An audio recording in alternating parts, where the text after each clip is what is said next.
Saya dan Radi Saputro masih menemani Anda di Sapa Indonesia Pagi Spesial Idul Fitri. Ini Idul Fitri tahun ini cukup berbeda ya Radia, karena kita bulan-bulan kemarin ini cukup panas dengan hawa politik. Nah, tapi ini kan sudah Lebaran, kita sudah kembali ke nol, sudah bermaaf-maafan, begitu juga harusnya politik kita ya Radia. Nah, makanya harusnya kita mau ngobrol pagi ini, sudah ada dua tamu yang menemani kita di hari spesial hari ini. Sudah ada Putri Komarudin dan Chiko Hakim. Mbak Putri, Mas Chiko, terima kasih sudah hadir pagi ini di Sapa Indonesia Pagi. Sudah diundang. Selamat Lebaran juga. Selamat Lebaran, mohon maaf lahir batin. Banyak dosa nih, banyak nyecer kemarin-kemarin. Mengaku untuk ya Bapak. Alhamdulillah dia sadar ya. Itu dia. Tapi kalau ngomongin Lebaran tahun ini ya Mbak Putri, Mas Chiko, ini kan sebelumnya ada pemilu, kampanye yang banyak yang panas, hubungannya jadi renggang gara-gara politik. Nah, ini memaknainya gimana? Saya ke Mbak Putri dulu. Memaknai Lebaran tahun ini yang udah selesai nih yang kemarin. Yuk maafan-maafan lagi yuk gitu bareng-bareng gimana lagi. Mbak Putri? Justru momentum Lebarannya pas banget ya, karena Lebaran itu setelah kita selesai dengan seluruh proses pemilu. Jadi kemarin kalau misalnya ada satu keluarga yang terpecah karena ada pendukung 01, 02, 03 di dalam satu keluarga dan sampai tidak berbicara ke satu sama lain gitu, sekarang momen yang tepat untuk reuni dan bermaaf-maafan gitu. Jadi kita gunakan kesempatan ini juga untuk rekonsiliasi persatuan bangsa kita yang mungkin selama masa pemilu kemarin sempat terpecah belah dikarenakan berbeda pilihan. Ya. Tapi kan ya penetapan sudah dilakukan, kita juga sudah tahu hasilnya sekarang. Jadi insya Allah ini momentum yang tepat untuk kita bisa memperkuat fondasi bangsa kita ke depannya. Oke, pertanyaan yang sama juga buat Mas Chiko. Apa itu? Gimana memaknai Lebaran? Sebenarnya biasa aja ya, kita kan kalau dalam politik itu kan memang biasa kalau sekali dalam 5 tahun itu selalu ada kontestasi. Nah, kita harus memaknainya dari negara yang sudah menganut sistem demokrasi ya, sejak masa reformasi ini kita harus selalu terbiasa dengan hal-hal seperti ini. Dan kita selalu ada pepatah yang mengatakan politik itu kan adalah perang tanpa pertumpahan darah, gitu ya. Tapi artinya perang untuk apa? Untuk mencari kata mufakat mana yang terbaik untuk bangsa ini, jalan apa yang akan ditempuh. Nah, saya rasa masyarakat juga harus lebih dewasa menyikapi itu dan kita kembali lagi bermaaf-maafan. Tentunya sebenarnya nggak pernah ada permusuhan antara saya sama Putri misalnya kan, kita nggak pernah ada permusuhan, tapi memang ada berbagai pandangan yang berbeda aja, tapi kan tujuan yang sama untuk kebaikan bangsa. Nah, mudah-mudahan ke depan semuanya akan lebih baik, ukhuwah tetap terjaga, silaturahim antar keluarga juga begitu. Jadi rekonsiliasi ya? Apa ya? Nggak harus rekonsiliasi gitu. Ya. Artinya tapi tetap secara civilized gitu ya. Civilized itu kita berbicara dalam tataran-tataran yang masih perdebatannya sopan ya kan, tidak juga ada bentrok fisik. Demonstrasi pun masih sah-sah aja dalam sebuah demokrasi dan sebuah negara gitu ya. Tetapi artinya itu tidak harus langsung bersatu atau apa, nggak harus ada oposisi ya, nggak gitu. Tetap harus ada namanya checks and balances, tapi tetap yang hubungan antar pribadinya itu tetap nggak boleh. Jadi jangan kalau mau menyerang ya jangan personal. Bukan, gitu lah ya. Selalu soal ide dan kebijakan, gagasan soal pola pikir ya kan. Oke. Mbak Putri? Kalau Putri gimana? Kalau misalnya memang kan misalnya kalau kita di parlemen memang tugas kita juga untuk menjaga checks and balances ya. Baik itu misalnya oposisi ataupun koalisi, kita sama-sama mempunyai tugas untuk mengawasi pemerintahan gitu. Ya. Tentu sesuai dengan rencana APBN ya, rencana jangka panjang dan menengahnya misalnya. Jadi saya dan Mas Chiko juga pasti sangat setuju, baik itu kita ada di kubu pemerintah sekarang ataupun ada di luar pemerintah, sebagai seorang warga negara, apalagi kita sebagai politisi yang bertugas di parlemen sebagai seorang legislator, tugas utama kita tetap untuk menjaga supaya masyarakat benar-benar mendapatkan manfaat dari pemerintahan yang ada sekarang dan juga nanti ke depannya. Oke, tapi gini Bang, ini di masa-masa Lebaran begini, meskipun Kayak udah mau ngajak suruh berantem lagi. Dia pun nggak suka. Gitu, kayak kurang afdol dia. Dia nggak suka lihat kita landai-landai gitu. Kalau sekarang kan proses DMK masih jalan nih gitu, tapi jangan sampai udah damai nih setelah pemilu, udah Lebaran. bukan saya ngasih. Gimana nih? Justru saya mau nanya supaya tetap adem abis Lebaran. Proses DMK ini bergulir gimana gitu. Maksudnya jangan sampai nanti proses DMK ini juga menimbulkan udah maaf-maafan malah musuh-musuhan lagi gitu. Gitu ya. musuh-musuhan itu seperti apa Iya, sih? musuh-musuhnya yang tadi secara ideologis tentunya. Iya, nggak ada masalah menurut saya. Itu tadi yang penting, nggak ada yang orang-orang yang melakukan tindakan-tindakan di luar hukum. Ya. Atau kebalikannya, tidak ada juga penguasa yang melakukan hal-hal yang sifatnya mengkriminalisasi karena ketidaksukaan terhadap berbagai pihak. Itu goes both way ya, gitu ya. Yang sipil juga nggak boleh melakukan tindakan yang luar hukum. Yang penguasa juga jangan cari-cari, ya kan, untuk mengkriminalisasi seseorang atau sekelompok. Gitu. Nah ini yang saya rasa itu aja yang mesti dibangun terus, diperbaiki terus dari tahun ke tahun. Dan saya rasa sebenarnya itu orang Indonesia sangat bisa lah untuk melakukan itu. Karena Tapi kadang-kadang kita punya kultur yang seperti itulah ya. Tapi kadang-kadang di atasnya sih adem gitu. Tapi maknainya beda. Kadang-kadang di bawahnya kan nggak adem karena yang di atasnya pura-pura adem tapi manas-manasin. Nah, itu yang harus dihindari ya gitu. Ya kan? Kita ngomong apa adanya. Menjaga keademan kalau dari TKN Prabowo Gibran gimana Mbak Putri? Mungkin yang tadi Mas Reddy sampaikan ya, kalau soal MK itu kan memang salah satu langkah hukum yang Proses memang hukum. proses hukum yang memang dijamin oleh undang-undang. Kalau kita keberatan dengan pemilu baik itu pilpres ataupun pileg, MK memang jalan yang benar untuk diambil. Dan kalau kita dari TKN Prabowo Gibran juga tim hukumnya dipimpin langsung oleh Pak Yusril, kita punya advokat saksi ahli yang sudah siap dan juga ada tim data center kita yang memang telah menyiapkan bukti-bukti C1 dari seluruh TPS di seluruh Indonesia untuk nanti menguatkan bukti untuk menghadapi gugatan di MK ini. Jadi ya insya Allah prosesnya juga akan berjalan dengan damai tentunya, mengedepankan argumentasi secara hukum dan bukti-bukti yang ada. Ngomong-ngomong open house nggak? Kalau open house kasih tahu gitu mau nyamperin gitu biar makan-makan. Nanti kalau kita open house di DPP Partai Golkar akan request langsung ya saya ke Ketua Umum, tim Kompas tolong diundang juga. Tapi yang soalnya lebih mau minta maaf ke Pak Ketum. Tapi yang lebih penting kalau Partai Golkar open house atau TKN Prabowo Gibran open house, diundang nggak nih Mas Ciko, yang lain dari 01, 03 diundang nggak? Kita kemarin bahkan di TKN Fanta udah bikin acara silaturahmi sama-sama antara pendukung anak mudanya 01 dan juga 03 bersama 02. Dan di situ kita sudah menunjukkan bahwa kita punya semangat memang untuk sama-sama lagi gitu. Jadi yang kemarin sempat gontok-gontokan di TV misalnya atau di berbagai live streaming, ya udah sekarang kita ngomongnya sudah bisa secara hadapan, udah adem lagi. Dan kalau misalnya memang ada masukan, kritik, kita sangat membuka untuk seluruh program pemerintahan yang akan datang gitu. Mas Ciko kalau diundang mau datang nggak? Datang lah. Tergantung makanannya enak kan? Enak lah. Kalau makanannya enak datang. Tapi penasaran ya kan kalau kita ngeliat di TV gitu, ini politikus nih pada ribut-ribut gitu, itu tuh nggak baper Mas? Saya sih enggak ya, saya enggak pernah baper. Karena menurut saya apa yang saya serang kan kebijakan, pemikiran. Saya enggak pernah berusaha keras untuk tidak menyerang pribadi. Kadang tergoda sih ya. Ini gue sikat juga nih orangnya. Tapi saya bisa menahan diri lah soal itu. Tapi kan... Iya. Kalau saya lihat berarti ada kecil emang suka berantem, jadi keseharian politisi, keseharian politisi, semua nih, Bang Ciko sama Putri, keseharian politisi itu terungkap sepenuhnya pada saat hari raya Lebaran, ya kayak gini, santai kan, jadi nggak yang serius-serius gitu. Jadi kalau boleh tahu bagaimana untuk menjaga sikap ketika kita sudah Lebaran, kita memaknai Lebaran lah ya sekarang, menjaga sikap ketika Lebaran dan mengamalkan gitu ya pesan-pesan yang dipesankan dalam Idul Fitri. Dari Bang Ciko dulu deh. Jadi mengamalkan pesan-pesan yang ada dalam Idul Fitri dalam kehidupan sehari setelah Lebaran ini. Jadi bukan hanya momen pada saat Lebaran. Ya, gini aja, kita banyak bersyukur aja diberi kehidupan sama Allah Subhanahu Wa Taala ya, bahwa kita juga dikasih nafas lah, bisa bernafas, bisa mencari nafkah, bisa mencari rezeki, ya kan, bisa bersosialisasi. Ya, itu aja.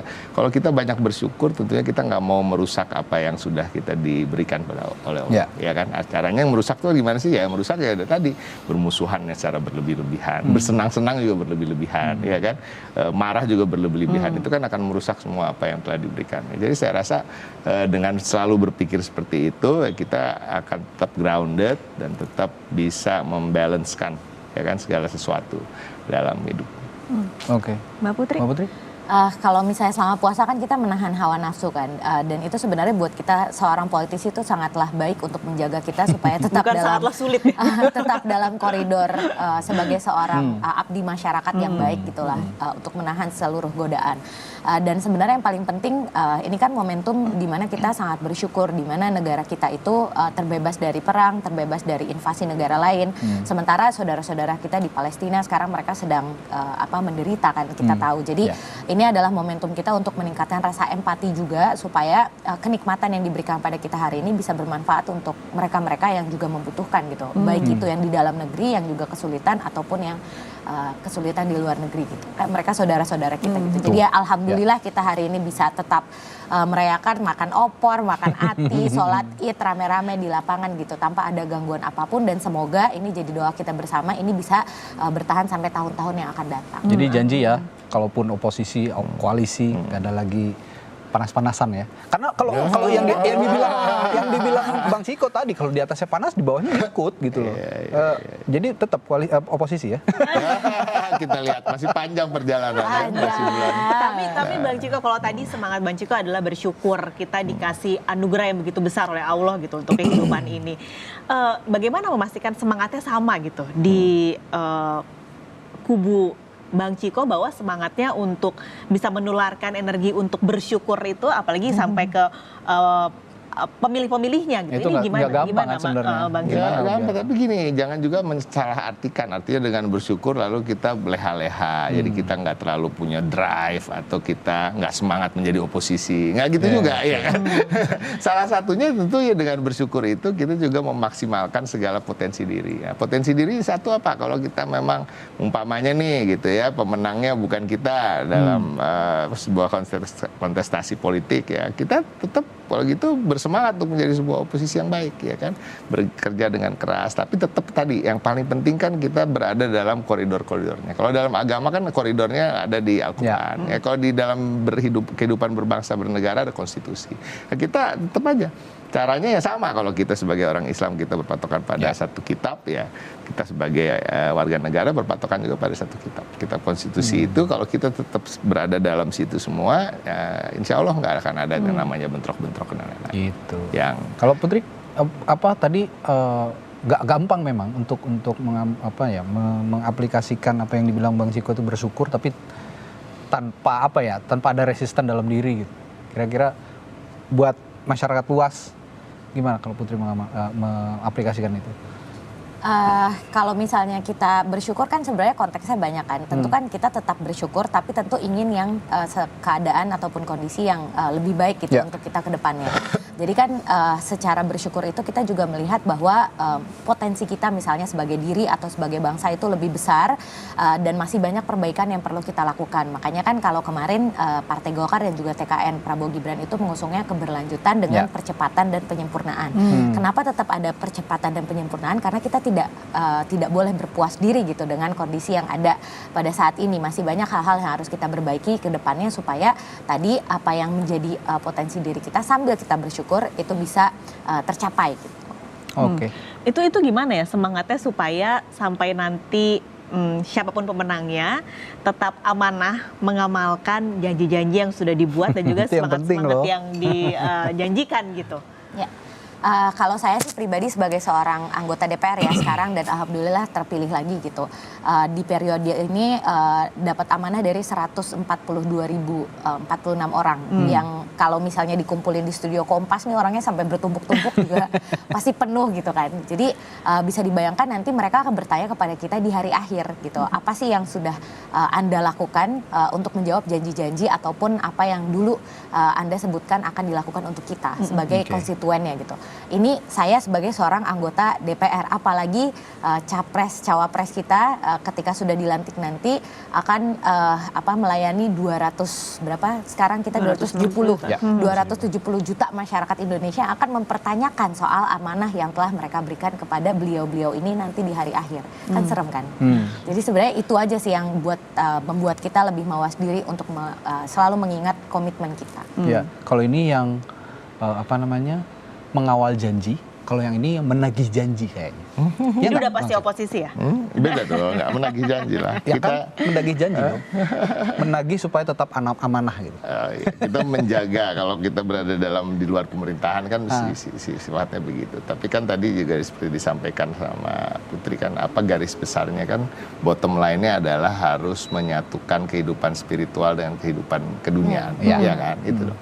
Jadi menjadi seorang politisi atau menjadi sekelompok politician di dalam partai politik itu juga harus punya ruh-ruh spiritual. Di dalam manifesto politik dari setiap partai politik seharusnya memang juga ada itu yang namanya keimanan, ya kan, tetap berpegangan tentunya pada Pancasila. Kalau kita berpegangan pada Pancasila, beruntung kita punya Pancasila yang Maha Esa, di mana itulah spiritualismenya ada di situ. Saya rasa kalau semuanya menjalani itu, insya Allah walaupun ada gesekan-gesekan di antara partai politik, insan-insan politik, apapun juga di masyarakat tentunya, tetapi akan bisa pulih dengan begitu cepat. Gitu.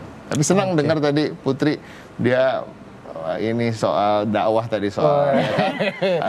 Ada ratusan ribu orang yang bersaksi di hari akhir. Dan itu menyeramkan, tapi itu benar, ya? itu benar. Ya, mungkin Putri mesti ngajarin calon presiden. Loh kan udah gosok-gosok lagi.